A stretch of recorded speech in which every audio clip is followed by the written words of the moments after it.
राम राम साहब, राम राम साहब। बोलो बजरंग भली की, बोलो बजरंग भली की, बोलो देवनाथ भगवान की, बोलो बाबा साहब भीमराव अंबेडकर की, बोलो बाबा साहब भीमराव अंबेडकर की। भगत सिंह अमर रहे, भगत सिंह अमर रहे। आज विजयगढ़ की इस पावन धरा पर इस बजरंग बली के वार्षिकोत्सव मालाजी मालाजी अच्छा मालाजी का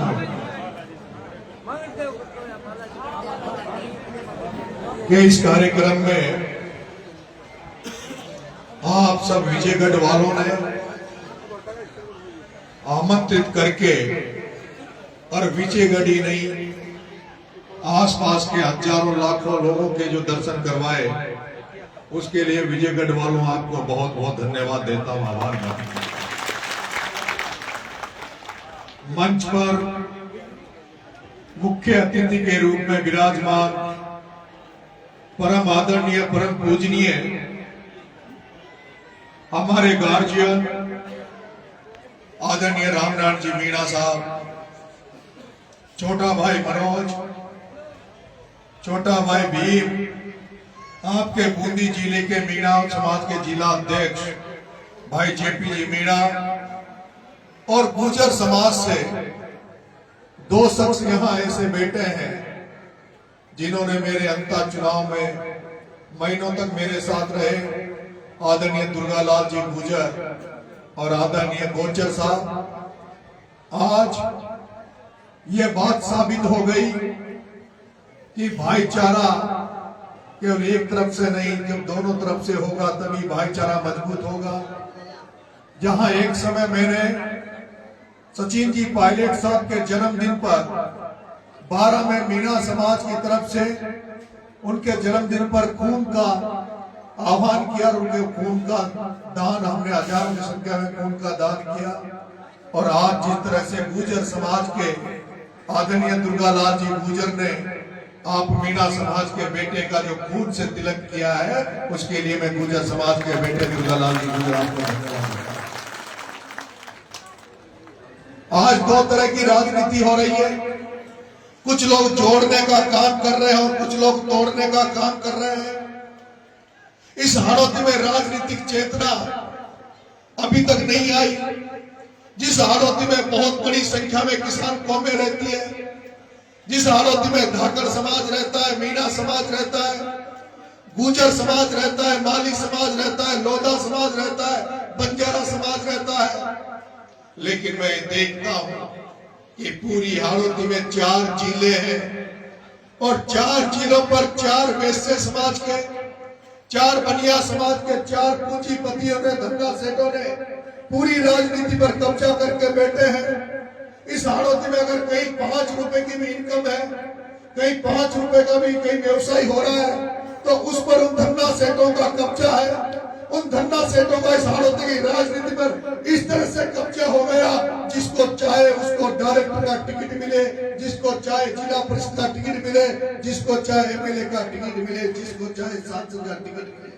ये दुर्भाग्य की बात है कि आदरणीय रामनाथ जी मीणा, आदरणीय रामनाथ जी मीणा जिन्होंने इस हाड़ौती में राजनीतिक चेतना लाने का प्रयास किया, आदरणीय रामनाथ जी मीणा अपनी दम पर राजनीति की। मैं बहुत वर्षों से इनको जानता हूं, क्योंकि मेरे पिताजी के बुआ के लड़के, मेरे पिताजी के बुआ के लड़के राम गोपाल जी जारवाल भी इसी हालत में एमएलए विधायक रहे हैं और वो भी इनके साथी रहे हैं, वो बताते थे। और आदरणीय रामनाथ जी से भी सुनने को मिलता है और यहाँ से जो बुजुर्ग लोग हैं उनसे सुनने को मिलता है कि किस तरह से रामनाथ जी ने संघर्ष करते करते अपना स्थान बढ़ाया है।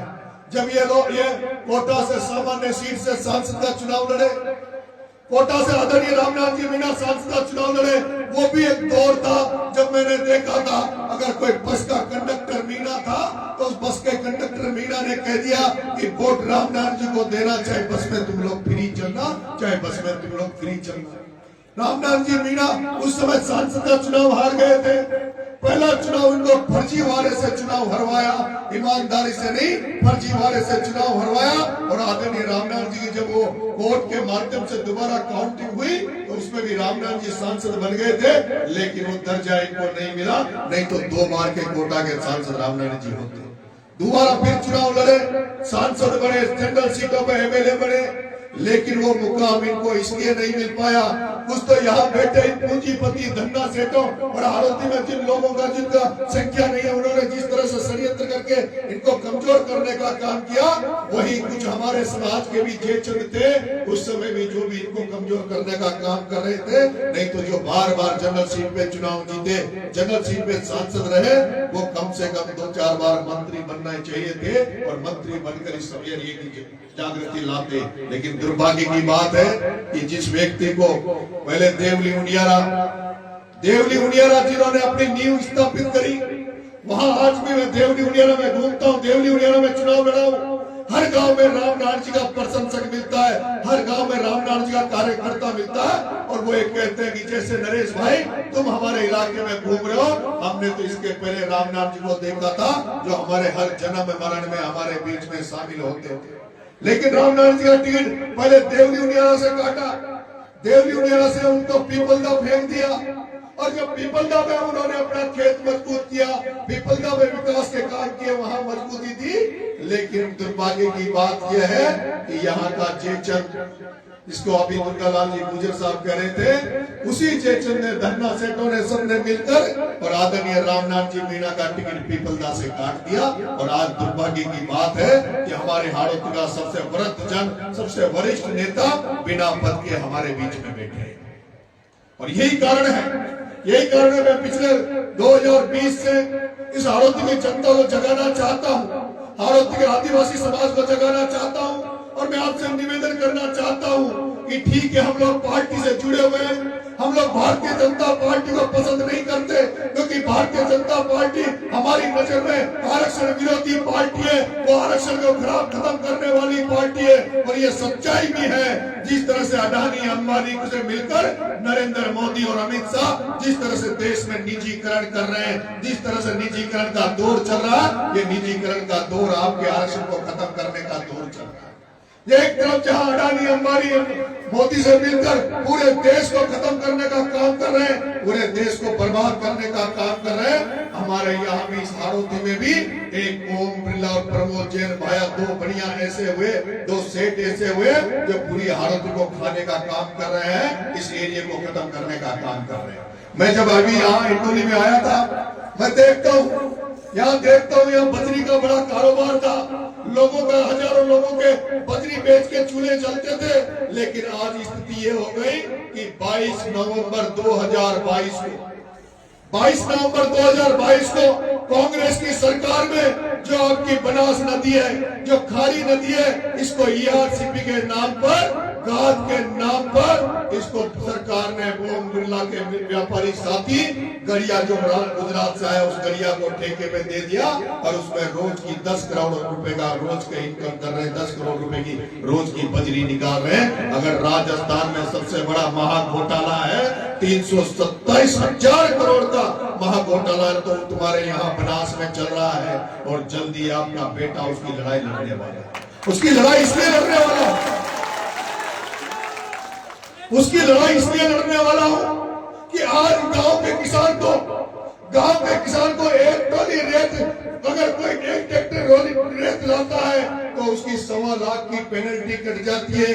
कोई मकान बनाने के लिए बजरी लाता है, मकान बनाने के लिए रेत मंगवाता है तो उसको 10,000 15,000 रुपए रेत के देने पड़ते हैं, रेत नहीं मिल रही। और अगर ऐसा ही चलता रहा तो जैसे सीमेंट कट्टों में आता है, वैसे रेत भी सीमेंट की तरह कट्टों में आएगी। इसलिए उसके खिलाफ जल्दी लड़ाई का मोर्चा खोलने वाला हूँ। उस ओम बिरला की, उस घात की, उस बजरी के जो घोटाला है, उसके खिलाफ मोर्चा खोलने वाला हूँ। मेरे किसान भाइयों, ये कार्यक्रम कौन सी विधानसभा में हो रहा है? कौन सी विधानसभा में हो रहा है? और आपको पता है क्या कि मुझे अंता में कौन हराने गया था? हाँ, कौन? जोर से बोलो। अब तुम उसकी जिंदाबाद करोगे या मुर्दाबाद करोगे? हाँ, मुर्दाबाद करोगे या जिंदाबाद करोगे? अशोक चांदना, अशोक चांदना। हाथ खड़े करके करना अगर तुम सही में तुम्हारी मन की भावना जानना चाहता हूं, तुम्हारी आत्मा की भावना चाहता हूं। अगर तुम्हें लगता है कि नरेश मीणा को हराने वाला हिंडोली का विधायक था, तो मुझे हाथ खड़ा करके बताना, अशोक चांदना, अशोक चांदना, अशोक चांदना।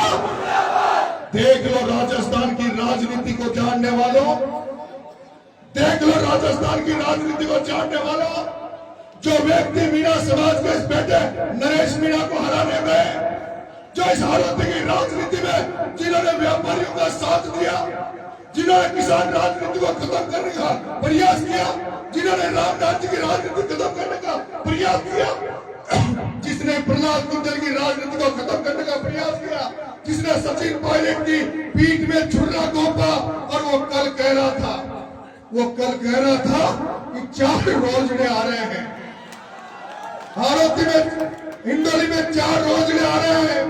एक देवनी उनियारा से प्रभुलाल सैनी का नाम ले रहा था, कोटा से प्रहलाद गुंजल का नाम ले रहा था, भीलवाड़ा से धीरज गुजर का नाम ले रहा था, और 12 से नरेश मीणा का नाम ले रहा था। लेकिन वो ये नहीं जानता कि रोजड़े कितने ताकतवर होते हैं। वो ये नहीं जानता, वो ये नहीं जानता कि रोजड़ा कितना ताकतवर होता है। अरे सड़क पर जब कोई आदमी सड़क पर कोई आदमी जब मोटरसाइकिल लेके जाता है, गाड़ी लेके जाता है, तो उसको डर लगता है कि सामने रोजड़ा नहीं आ जाए। उसको डर लगता है कि कहीं सामने रोजड़ा नहीं आ जाते। और मेरे किसान भाई गायों से जितना परेशान नहीं होते, मेरे किसान भाई गायों से जितना परेशान नहीं होते, जितना फसलों को रोजड़ों से चौपट होने से उनको डर लगता है। जिस तरफ रोजड़ा निकल जाता है खेत में, जिधर खेत में रोजड़ा निकल जाता है, उधर फसल चौपट हो जाती है। नरेश मीणा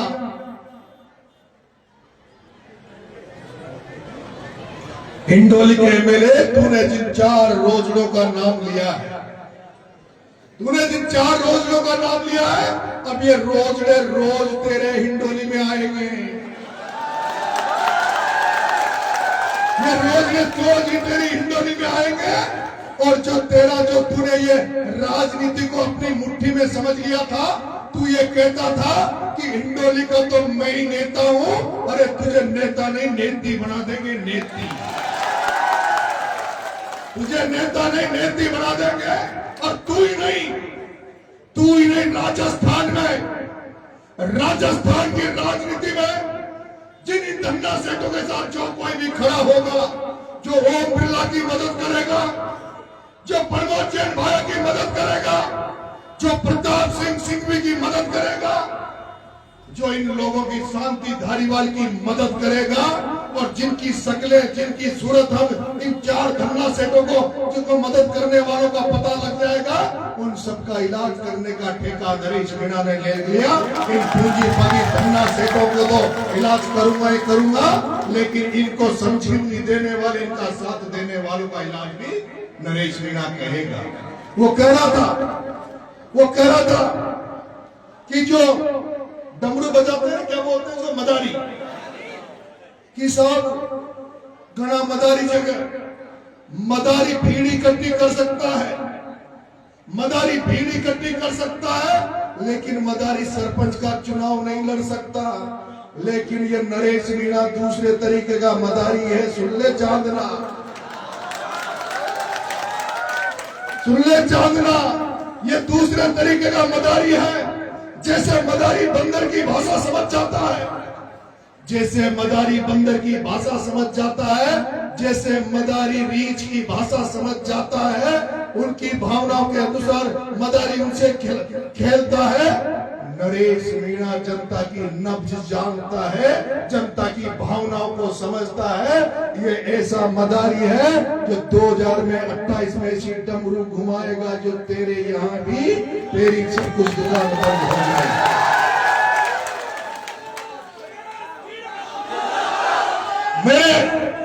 मेरे आदिवासी भाइयों, मेरे किसान भाइयों, क्या मैं धन्ना से पूंजीपतियों के खिलाफ लड़ाई लड़ रहा हूं, तो क्या तुम मेरे साथ हो?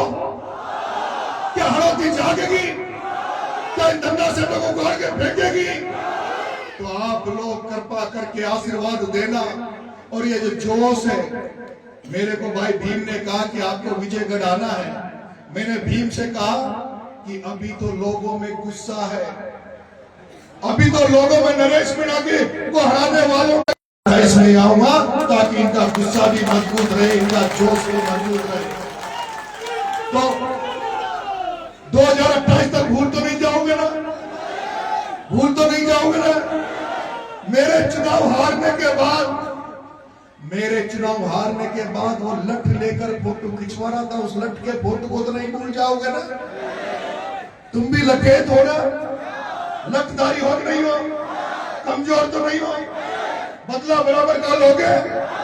कहीं ऐसा तो नहीं हो जाए कि चुनाव के बाद फिर वो दोबारा हमें लठ कसम खा रहा हूं, बोला भगवान बजरंगबली की। और आदरणीय अभी रामनाथ जी साहब लंबा बोलेंगे। मैं इस बीजेपी सरकार के खिलाफ, इस भजनलाल सरकार के खिलाफ, किसानों की फसल बीमा के लिए, हमारी जो फसलें जो अभी खेतों में खड़ी है, उन फसलों को समर्थन मूल्य पर कांटे लगवाने के लिए।